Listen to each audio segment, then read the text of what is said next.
नमस्कार, IND analysis देख रहे हैं आप और मैं हूं आपके साथ प्रभात पांडे। संग्राम की तैयारी, जी हां, मध्य प्रदेश विधानसभा का शीतकालीन सत्र 16 दिसंबर से शुरू होने जा रहा है।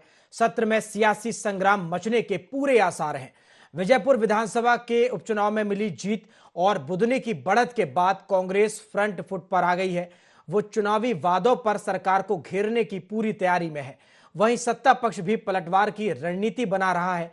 ऐसे में यह देखना लायक होगा कि सदन के संग्राम में कौन किस पर भारी पड़ता है। सत्ता पक्ष और विपक्ष की क्या है तैयारी, किसके तर्कस में है कौन से तीर, हम यही जानने की कोशिश भी करेंगे, चर्चा भी करेंगे। लेकिन इसके पहले देखते हैं सत्ता पक्ष और विपक्ष के तेवरों की एक झलक।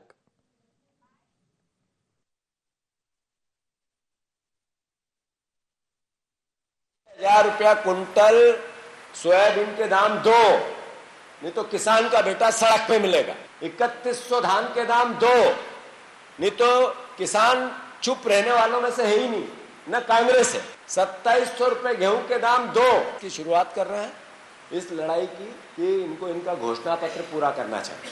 जब विधानसभा का सत्र आएगा उसके बाद वहां घेराव भी करेंगे और जैसा मैंने कहा कि मंडियों में इसका आंदोलन, पूरा मंडियों में इसका आंदोलन करेंगे। जैसे हमने पहले भी इस बात को करा था, हम ट्रैक्टर रैलियां निकाले, हर जिले में निकाली, हर ब्लॉक में हमने आंदोलन किए, किसानों के हित के लिए किए।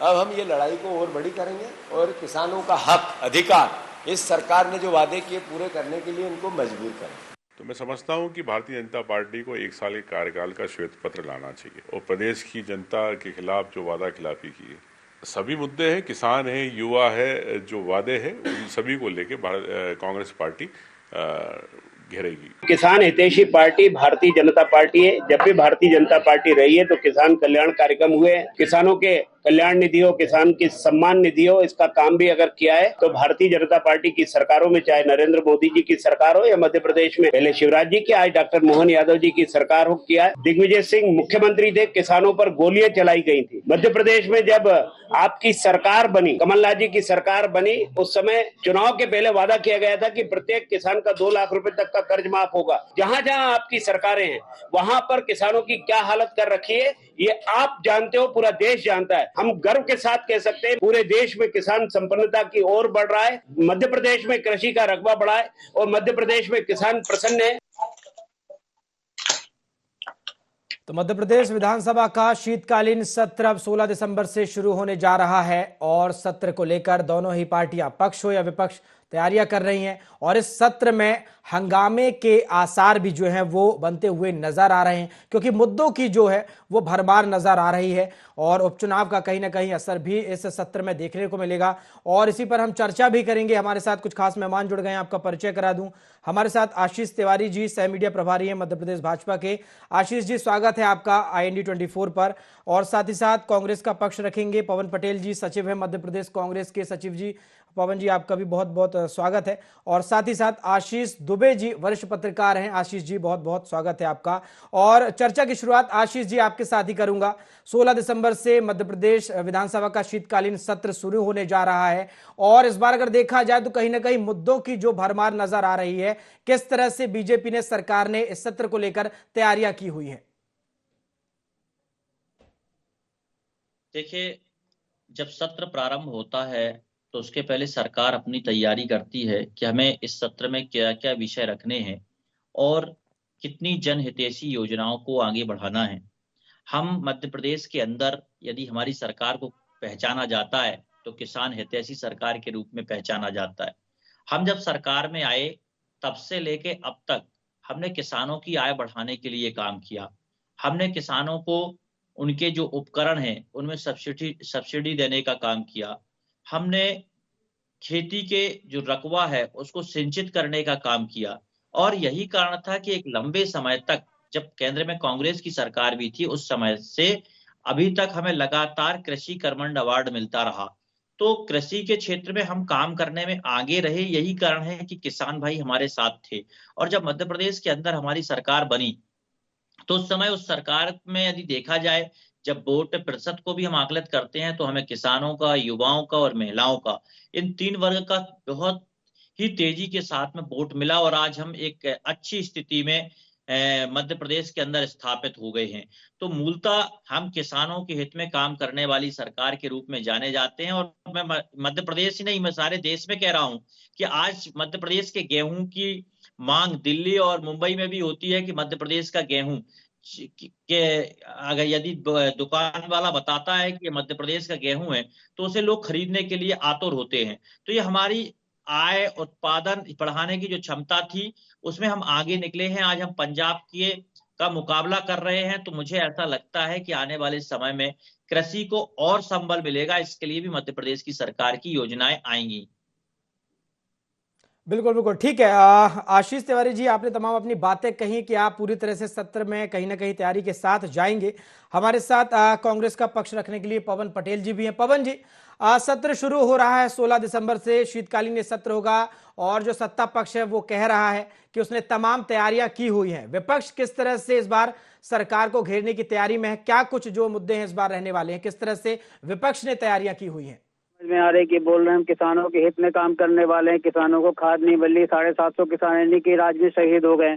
अगर ये बोल रहे हैं कि हम युवाओं का भला करने वाले, तो व्यापम घोटाले का नाम मध्य प्रदेश में सबसे नंबर 1 में है। 2 करोड़ रोजगार देने का झूठा वादा हमारे प्रधानमंत्री जी कर चुके हैं, लेकिन झूठ और फरेब से पूरी सत्ता को चला रहे हैं। ये भय भ्रष्टाचार इनका काम है। और हम तो वही जनहित ऐसे मुद्दे लेकर के आएंगे जो इन्होंने वादे किए थे। इनको नकेल कसने का काम अभी इन 2 चुनाव में आपने देखा। और हम विधानसभा में वही उठाएंगे कि कब आप लाडली बहनों को 3000 रुपए दोगे, कब आप 27 रुपए क्विंटल में गेहूं खरीदोगे, कब आप 2 करोड़ रोजगार देना चालू करोगे। तो ये जो भारतीय जनता पार्टी ने झूठ और भय का माहौल बना के रखा है। और ये अभी देश में देखिए, देश में सदन में क्या हाल है। हम जिस पे चर्चा करना चाहते हैं उस पर चर्चा करने नहीं देना चाहते हैं और बोलेंगे सत्र नहीं चलने। तो भारतीय जनता पार्टी की फितरत है, ये जवाब देने के काबिल है नहीं, क्योंकि इन्होंने जो झूठे सपने दिखाए थे इस देश और प्रदेश की जनता को, एक भी सपनों को पूरा नहीं किया है। अगर कोई सब जो 10 सबसे ज्यादा मांगो 40% को पूरा किया हो तो बता दीजिए। भारतीय जनता पार्टी कभी अपने कामों पे वोट नहीं मांगते, वो इधर उधर की राजनीति करते हैं और सोचते हैं उसी से हमको फायदा हो जाए बस। लेकिन पवन जी, वो तो अभी भी उन्होंने जस्ट कहा कि वो युवाओं के लिए काम कर रहे हैं, किसानों के लिए काम कर रहे हैं। जो मध्य प्रदेश का जो गेहूं है वो बाहर एक्सपोर्ट किया जा रहा है, उसकी मांग की जा रही है। लगातार वो जनता के हित में एक के बाद एक तमाम फैसले भी ले रहे हैं। नहीं तो काम कर रहे हैं तो फिर युवा रोजगार क्यों है? काम कर रहे हैं तो किसान को खाद क्यों नहीं मिल रही है? काम कर रहे हैं तो किसान आत्महत्या क्यों कर रहा है? वही तो इनका काम की परिभाषा क्या है। मेरी पार्टी मेरा कार्यकर्ता, हम आम किसान की बात कर रहे हैं, आम युवा की बात कर रहे हैं। किस तरह काम कर रहे हैं? सबसे बड़ी समस्या इस बात की कि झूठ और फरेब की राजनीति करते हैं। कैसा किसानों के लिए कर रहे हैं कि कहीं भी खाद नहीं मिल रही है? ये कैसा काम है? काम की परिभाषा ही समझ में नहीं आ पा रही है हमारे ना। तो इस बार तमाम किसानों के जो मुद्दे हैं, युवाओं के मुद्दे हैं, महंगाई का जो मुद्दा है, इस बार सरकार को घेरने की तैयारी में है इस बार विपक्ष। इस बार पूरी तरह से घेरने की तैयारी में, और जनता भी हमारी पूरी तरह से साथ देगी। अभी आपने जिस टाइप से देखा, दोनों चुनाव में जनता ने साथ दिया और इसी तरह आगे भी साथ देगी। और भारतीय जनता पार्टी को अपनी एहसास हो गया है कि हम जो मैनिपुलेटिंग मैनेजमेंट से चुनाव जीतते हैं उसका भी अंत होने वाला है। ठीक है, मैं इस पर प्रतिक्रिया लूंगा। वरिष्ठ पत्रकार आशीष दुबे जी भी हमारे साथ बने हुए हैं।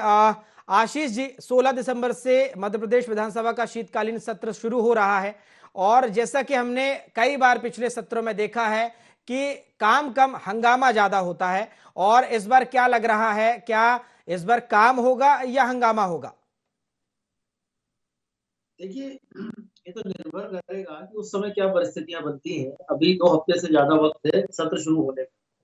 इस समय तक क्या माहौल बनते हैं, क्या करवटें लेता है माहौल, ये सारी चीजें हैं। लेकिन अभी तक की जो स्थितियां हैं, जो तैयारियां हैं, जो इनके बयान हैं दोनों दलों के, उसको देख के लगता है कि विधानसभा चुनाव में मुद्दों पर बात और लंबी चर्चा पुराने समय की बात हो गई है। आमतौर पर बहुत लंबी बातें नहीं होती और दोनों पक्ष कई बार ऐसा लगता है कि एक लंबी चर्चा के या सार्थक चर्चा के, रचनात्मक चर्चा के मूड में नहीं होते। तात्कालिक हंगामा या तात्कालिक विषय कुछ ऐसे हो जाते हैं जो ये सारी चीजों को का जो रुख है उसको मोड़ देते हैं।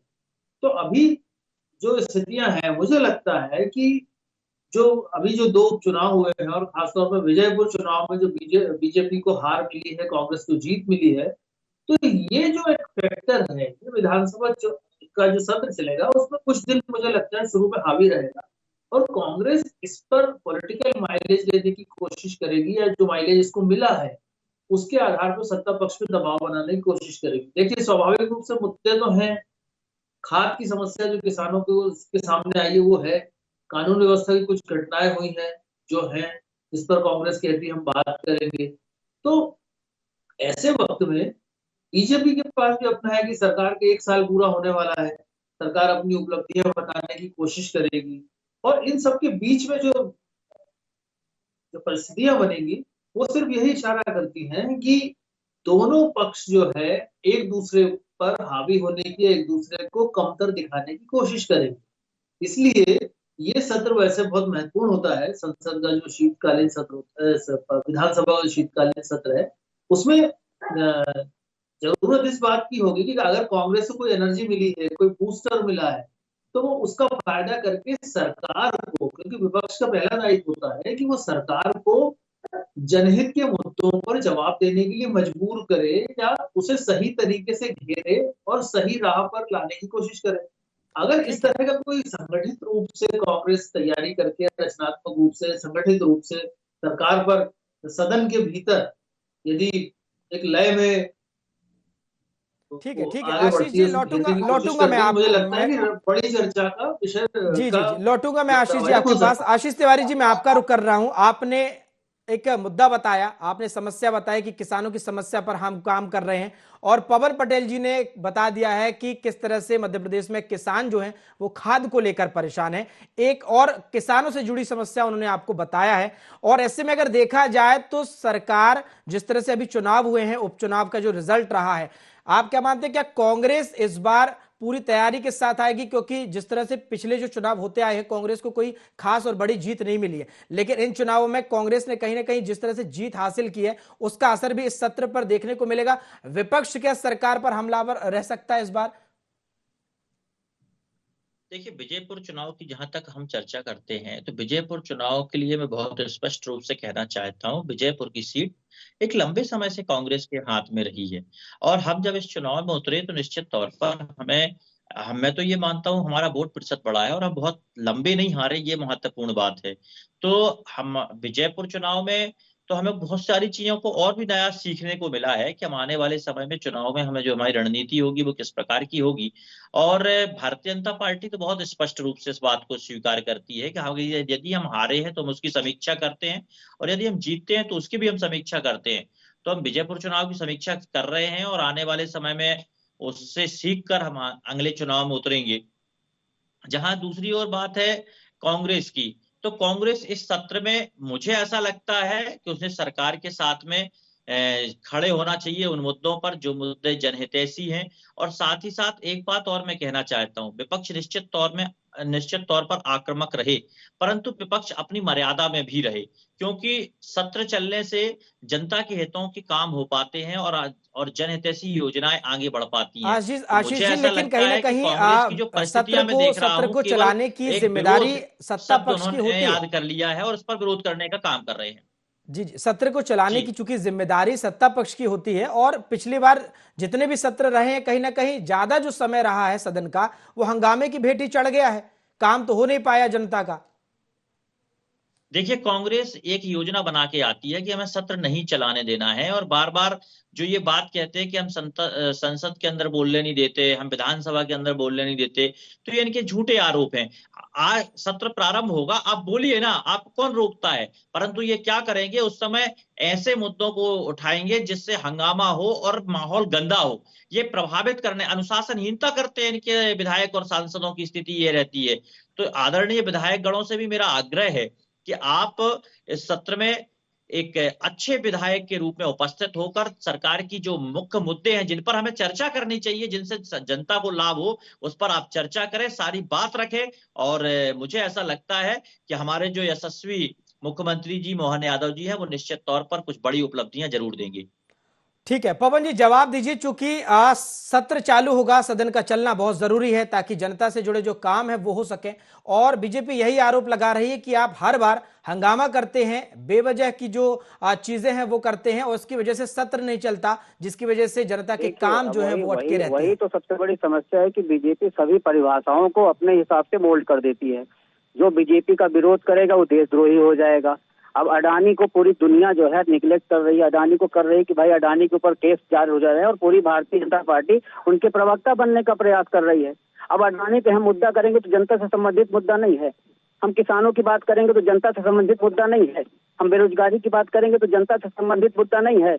अब ये कहें अच्छे ढंग से नहीं उठा के बहस करते तो हमारा जीतू पटवारी क्या करे? कम से कम किसी मुद्दे पे बात करने के पहले अपने आंकड़े भी चेक कर लिया करिए कि उस समय कहाँ पे क्या सरकार थी, आपकी सरकारों ने लाभ दिया। क्लियर लिख के दिया है कि हम इन मुद्दों पे बात करेंगे। बताएं लाडली बहना को 3,000 क्यों नहीं दे रहे? क्यों झूठ बोला शिवराज सिंह चौहान जी ने? क्यों मोदी जी ने बोला नहीं कहा कि हम 3,000 तक पहुंचाएंगे, पहली बार और हमने हुआ है 1,000 से बढ़ा के 1,200 कहा, और हमने अभी भी मोहन यादव जी ने पिछले कुछ दिन पहले भी इस बात को स्वीकार किया कि हम आने वाले समय में बहनों की आय बढ़ाएंगे और क्रमशः बढ़ाएंगे। ये शिवराज जी ने भी घोषणा की थी। अरे वो तो बढ़ाओगे, आप देश को बेच दोगे, सारी कंपनियां बेच दोगे तो हम भी जाएंगे, तो कब बढ़ाओगे महाराज? बढ़ाएंगे ना बोलते हो आप, ढाई हमें समय तो दीजिए, अभी देखना आप, हो सकता है इसी सत्र में कुछ अच्छी उपलब्धि मिल जाए। 2 करोड़ रोजगार न्यू समारोह कर दोगे आप? नहीं, रोजगार के लिए मैं बहुत स्पष्ट बता देना चाहता हूँ, परीक्षाएं लगातार सतत रूप से चल रही है मध्य प्रदेश के अंदर। अभी संविदा वर्ग 3 की परीक्षा चल रही है, लगातार परीक्षाएं चल रही है, और मध्य प्रदेश के अंदर भर्तियों की प्रक्रिया प्रारंभ है। आपके समय में भर्तियां नहीं होती थी, वही संविदा शिक्षक 500 रुपए में भर्ती होता था, जो आज 25 से 30,000 रुपए और 40,000 रुपए की वेतन से प्रारंभ होता है। ठीक है आशीष जी, पवन जी अपनी बात रख ले, मैं लौटूंगा आपके पास। ठीक है आशीष दुबे जी, मैं आपका रुख करता हूं, पवन जी से संपर्क टूट गया है। आशीष दुबे जी, जैसा कि अभी भी आप देख रहे हैं कि सत्र से पहले डिबेट में हंगामा जारी है, और कहीं ना कहीं यही कुछ ऐसा ही नजारा हमें सदन में भी देखने को मिलता है। और क्या लग रहा है कि इस बार जो उपचुनाव है, जैसा कि आपने अभी जिक्र भी किया कि उपचुनाव का कितना असर जो है इस सत्र में देखने को मिलेगा, क्योंकि जो कांग्रेस पार्टी का आत्मविश्वास है वो पहले से ज्यादा बढ़ा हुआ है, और क्या पूरे अपनी ताकत के साथ कांग्रेस पार्टी सरकार को इस बार अलग अलग मुद्दों पर, जिन पर वो सड़कों पर घेरती आई है, इस बार घेर पाएगी सदन में? देखिए, सदन में भारतीय जनता पार्टी की सरकार है, और भारतीय जनता पार्टी का बहुत बड़ा बहुमत है, जिसको प्रचंड बहुमत भी कहा जाता है। तो उसके सामने एक कांग्रेस की सदस्य संख्या कम है, और कांग्रेस के अंदर जो कई बार ऐसा लगता है कि आपसी जो तारतम्य है, वो जो आपसी जो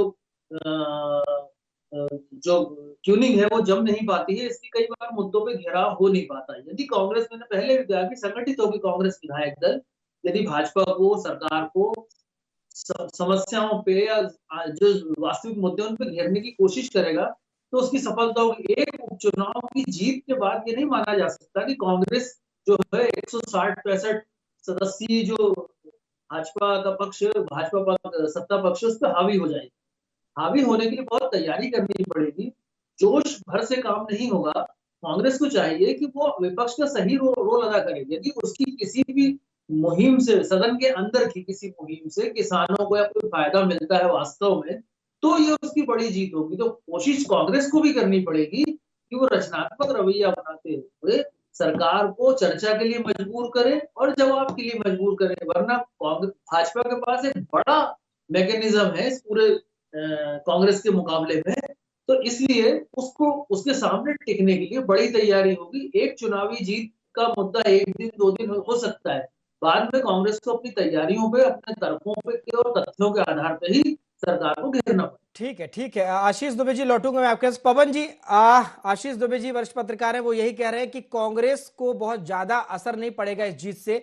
आप ही बता दीजिए कि इस जीत से आप लोग कितना उत्साहित हैं और कितनी ताकत से जिन मुद्दों पर आपने कांग्रेस ने सड़कों पर विपक्ष, सरकार को घेरा था विपक्ष ने, क्या सदन में घेर पाएंगे आप लोग? मुद्दों के एकत्र कर रहे हैं, जो जनता परेशान है, जो लोग हमारे आते उसी बात को उठाते। नॉर्मल प्रक्रिया तो यही है। तैयारी में कैसे जाना पड़ेगा? तोप गोले बंदूक लेके तो जाना नहीं है विधानसभा में, कितने जाना पड़ेगा। अब भाई हम जनता के मुद्दे उठा रहे।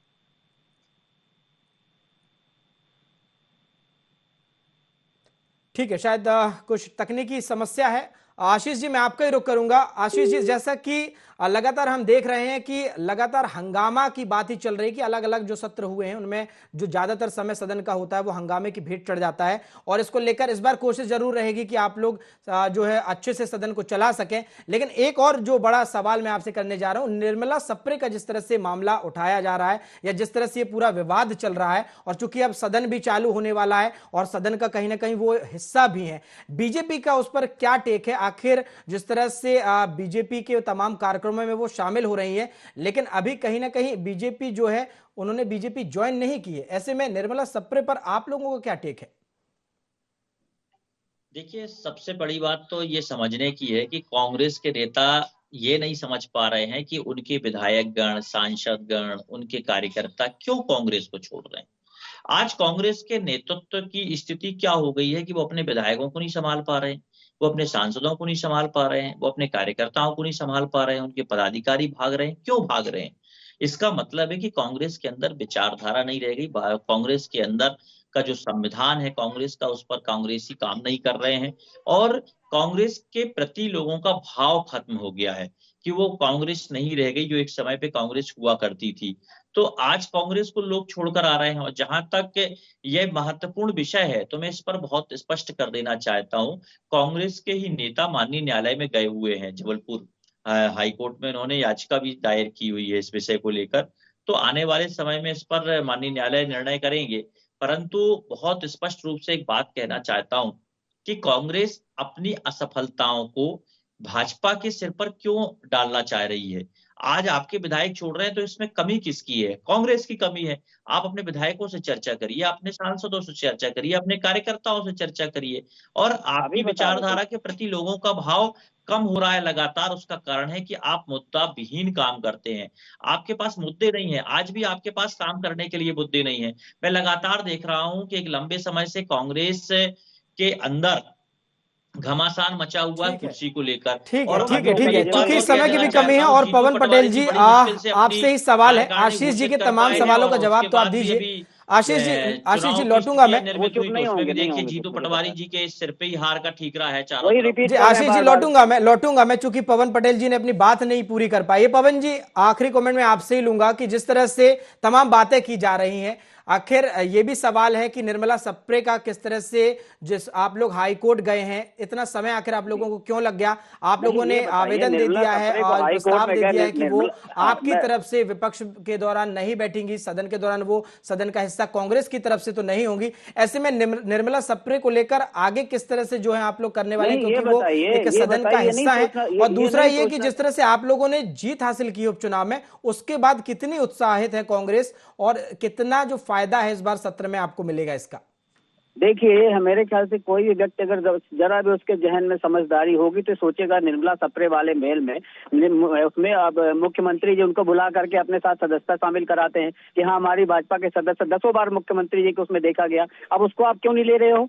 क्या समस्या होगी भैया? जब आपका जो तालमेल हो गया तो आप दीजिए उसको ना हिम्मत है था। और जो आशीष जी बोल रहे थे कि सांसद क्यों चले जाते, विधायक क्यों चले जाते, तो मैं आशीष जी से पूछता हूँ कि क्यों आप लेते हो? आपके जो कार्यकर्ता है, मैं, मेरी पार्टी, मेरा कार्यकर्ता, आपका कार्यकर्ता तो बड़ा गढ़ा हुआ है, बड़ा मढ़ा हुआ है। फिर उस कार्यकर्ता वो कह रहे हैं कि आप अपने सांसद विधायकों को संभाल नहीं पाते। लोगों को आपने मंत्री क्यों नहीं बनाया? गोपाल जैसे, गोपाल भार्गव जी जैसे। आप क्या मजबूरी होती कि रामनिवास रावत को, अकेले व्यक्ति को, विपक्ष के लोग को शामिल करवाते हो और उसको खरीद फरोख्त करते हो? मुकेश मल्होत्रा को 5 करोड़ रुपए का ऑफर देते, उसने तो खुला बोला है। तो भारतीय जनता पार्टी जो खेल खेल रही है उसकी मुंह की उसी को खानी पड़ेगी। जवाब देखिए क्यों कांग्रेस पार्टी। आप इंदौर में देखा, अचानक रात में मोदी जी सपने में आते, अक्षय बम के पास क्यों बेटा, पूरा देश प्रेम का काम भाजपा कर रही है। एकदम लास्ट दिन उसको उसके दिमाग खुलता है, उसके पहले नहीं जा सकता था भाजपा में।